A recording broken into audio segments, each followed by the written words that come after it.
Продолжает наш эфир выпуск новостей. В студии Сергей Михедов. Здравствуйте. Коротко о темах. Новый асфальт с гарантией в 10 лет. В Минтрансе Якутии подвели итоги строительства дорог в текущем году. Эпидобстановка в Нерюнгринском районе остается напряженной, однако заболеваемость ОРВИ идет на снижение. Отбор в сборную команду Якутии. В Якутске в эти часы проводят первенство республики по вольной борьбе среди юниоров.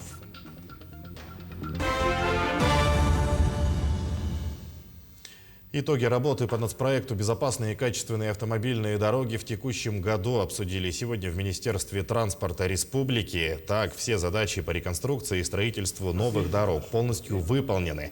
Отметим, что подрядчики справились на должном уровне. Принят 231 километр дорог регионального и федерального значения с гарантийным сроком в 10 лет. Специалисты во время строительства применяли новые технологии. По словам гендиректора управления автодорог республики Сергея Филиппова, по сравнению с прошлым годом аварийность на дорогах заметно снижается. Это один из главных факторов качественной реализации нацпроекта.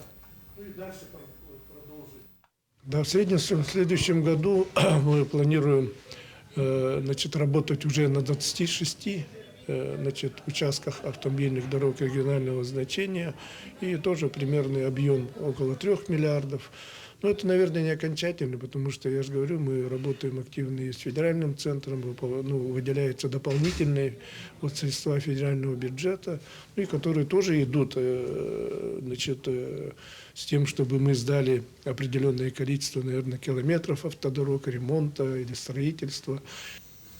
Ежегодная пресс-конференция Владимира Путина состоится сегодня. В ней примут участие 507 журналистов, среди аккредитованных представителей СМИ и наш СОБКОР в Москве, Исана Бурнашова и оператор Виктор Олесов. Прямую трансляцию пресс-конференции президента будут вести телеканалы «Россия-1», «Россия-24», НТВ и Первый канал, а также радиостанции «Маяк», Вести ФМ и Радио России. Пресс-конференция начнется в 12:00 по московскому времени. А в декабре следующего года станут известны окончательные итоги сельскохозяйственной микропереписи, прошедшей в августе. По данным Росстата, общий охват составил почти 17 миллионов сельхозпроизводителей. По Якутии переписью было охвачено более 67 тысяч объектов. Особенностью мероприятия этого года стало применение современных технологий при сборе сведений. Данные микропереписи позволят детально оценить ресурсную базу и потенциал агросектора, а также выработать актуальные программы, направленные на развитие и поддержку сельского хозяйства. Самолет российской авиакомпании S7 совершил посадку в аэропорту Домодедово после первого в истории рейса на биотопливе. Он прилетел с завода Airbus в Тулузе, был заправлен смесью САФ. Доля биотоплива в составе смеси составила 10%. Авиакомпания «Сибирь» стала первой российской авиакомпанией, которая совершила полет на биотопливе. Наш новый самолет «Мио» только что прилетел с завода в Тулузе, где его смогли заправить смесью из биотоплива и авиакеросина. Таким полетом мы хотели сказать, что экологичные полеты возможны, они безопасны, и это будущее нашей авиации. У сотрудников предприятия тепловодоснабжения в Мирном двойной праздник. Участок ТВК-3 принимает поздравления с 25-летним юбилеем. К этому сроку он приобрел репутацию надежного подразделения. О том, какие задачи стоят перед коммунальщиками и как они справляются с ними, узнавали наши коллеги. Мы находимся в городском коллекторе. Здесь меняют стальные трубы на пластиковые. Общая протяженность примерно 320 метров. Качество воды улучшится сразу в 5 домах. После замены труб изменится цвет и состав воды, говорят коммунальщики. Ведь полипропиленовые трубы не ржавеют, и отложения в них скапливается меньше. Одеваем паяльник, вставляем до конца. Считаем 50 секунд, чтобы нагрелось. Чтобы соединить две трубы, их концы нужно нагреть паяльником, доведенным до 300 градусов, а после закрепить и зафиксировать. Мы пока меняем самые, так сказать, изношенные участки или самые загрязненные, забитые участки.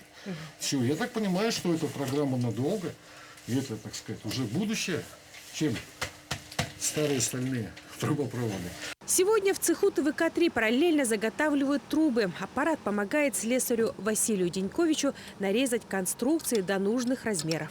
Раньше было железное, сейчас же потихоньку от этого отходим. Все новые технологии внедряются и в нашу жизнь, скажем так. Работа сотрудников ТВК-3 важна для всего Мирного. Сюда поступают заявки со всех участков предприятия тепловодоснабжения. Работники готовы и днем, и ночью устранять аварии. Вот и Андрей Ильин выполняет срочный заказ. Я изготавливаю шкивок для отвесной машины на ТВК-2. Под более мощный мотор.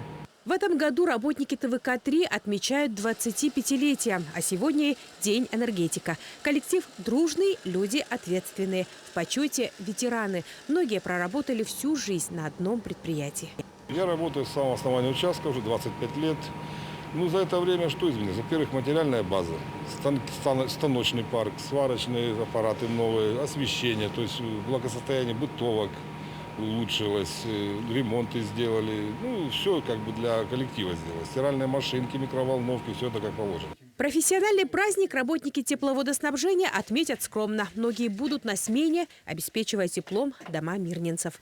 Иванна Филиппова, Алексей Меркулин, Кирилл Шолохов, телеканал «Алмазный край». Идем далее. Минздрав России зарегистрировал препарат для лечения коронавирусной инфекции под названием МИР-19. Его особенностью является работа на генном уровне. Он избирательно подавляет активность жизненно важных последовательностей РНК вируса, при этом не затрагивая геном человека. Доклинические исследования выявили выраженный противовирусный эффект препарата в отношении ковида и его низкую токсичность. В ходе клинических испытаний доказана безопасность и эффективность препарата. Принимать его нужно в виде ингаляций в условиях стационара. Тем временем эпидобстановка в Нерюнгринском районе остается напряженной, однако заболеваемость по респираторным инфекциям в целом идет на снижение. Работа оперштаба дает свои результаты. Подробности у Ирины Кичигиной. Снижение заболеваемости по совокупному населению за прошедшую неделю составляет 10-12%. При этом снижение происходит в основном за счет детского населения. Но превышение эпидпорогов все еще сохраняется. Свой результат дали ограничения, принятые оперативным штабом, когда среднее звено школьников было переведено на дистанционную форму обучения. По коронавирусной инфекции заболеваемость взрослого населения пока остается стабильно высокой. По детскому населению у нас произошло снижение заболеваемости по сравнению с предыдущей неделей на 5-7%, по сравнению с неделей до этого практически в 2 раза. То есть те ограничительные меры, которые в целом нами были введены по району, они дали определенный эффект, который как раз и выразился в снижении заболеваемости среди детского населения. По ежедневному мониторингу можно сказать, что тенденция к снижению будет продолжаться. Это позволило снять ограничения с общеобразовательных учреждений и учреждений доп. Образования. Ограничения остаются на проведение детских массовых мероприятий, при которых возможно смешение групп детей из разных образовательных учреждений. По желанию родителей возможно посещение театров и учреждений культуры неорганизованных групп. В этом году театр кукол Республики Саха-Якутия предоставляет детям к показу только спектакль к просмотру 12 месяцев, новогодних утренников и организованных утренников к Новому году в этом году у нас нет. Родители могут самостоятельно приобрести билеты в кассе театра. Сейчас ставится вопрос о начале вакцинации подростков 12-18 лет при согласии родителей. Это позволит еще улучшить показатели снижения заболеваемости коронавирусной инфекцией. А за последнюю неделю заболеваемость уже снизилась со 195 до 188 случаев. Ирина Кичигина, Захар Головин, Нерюнгри.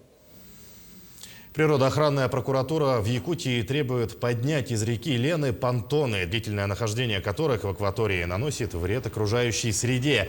Они находятся на территории Хангаласского улуса. Якутская природоохранная прокуратура обратилась в суд с заявлением. Суд удовлетворил исковое требование прокурора в полном объеме. Исполнение судебного решения находится на контроле прокуратуры. Ленск выиграл конкурс по 2 заявкам и прошел отбор в федеральную программу «1000 дворов на Дальнем Востоке». Ленчане выбрали 2 территории для благоустройства по адресам Первомайская 11А, 11Б, 15Б, 28 и в новом жилом комплексе «Рабочий», построенном по программе переселения. Дворы домов по улице Первомайская не только востребованы жильцами этих многоквартирников. Эта зона пользуется большим спросом у пешеходов. В округе расположено несколько образовательных и административных объектов, торговых комплексов, городской парк культуры и отдыха. Одно из критериев, которое давало большее количество баллов, это было софинансирование со стороны внебюджетных источников. И вот, скажем, «Газпром-Трансгаз-Томск» нам подтвердил свое участие в этих программах. Буквально месяц тому назад мы общались с Бородиным Владиславом Ивановичем, обсуждали дальнейшее сотрудничество муниципального образования города Ленский и «Газпром-Трансгаз-Томска». Надо сказать, что они нам помогают в разных областях, и, скажем так, в благоустройстве города они выделяют очень большие финансовые средства, там порядка 5-6 миллионов рублей. Страшно смешная сказка на сцене Русского драмтеатра. В ближайшие выходные, 25 и 26 декабря, состоится премьера спектакля «Кентервильское привидение для детей». Мюзикл подарит всем желающим невероятное ощущение и возможность познакомиться с дружелюбными призраками.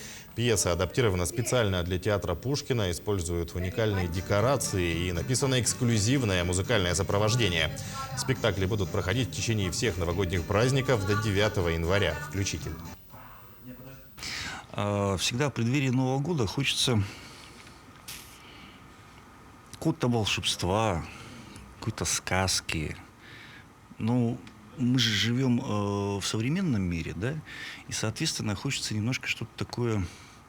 Это уже не совсем волшебство, это какая-то мистика, что ли, Ну, а что вы хотели? Конец года. Под Рождество всегда, если вы знаете, всегда происходят какие-то мистические истории, И чтобы здесь было приятное послевкусие, я думаю, что нужно, проходя по проспекту Ленина, все-таки заглянуть в Государственный академический русский драматический театр имени Александра Сергеевича Пушкина.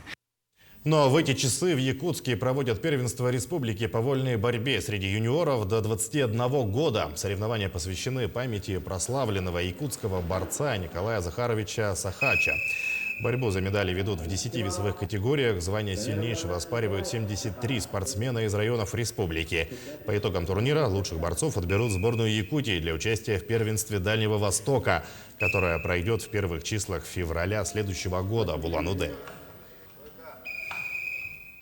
На данный момент на Дальнем Востоке две основные команды. Это Республика Саха-Якутия и Республика Бурятия. Мы являемся лидерами по этому возрасту на данном регионе. Иногда мы выиграем, иногда они. Практически половина золотых медалей забираем мы, половина они. Цель на Дальнем Востоке – это выиграть командам за счетом. Это получается 5-6 золотых медалей. И в завершение о погоде. Сильные морозы в Якутии продержатся до конца недели, однако к выходным возможно небольшое потепление. Об этом сообщила замначальника Якутской гидрометеослужбы Татьяна Маршалик. Она отметила, что к выходным температура повысится на 5-7 градусов. Сначала на западе республики, потом и в центральных районах. При этом ночная температура в центральных районах может стать ближе к норме и достигнуть минус 43-48 градусов. Напомню, сегодня в Якутске объявлен актированный день для учеников с 1 по 8 класс. Мы следим за развитием событий. Оставайтесь с нами.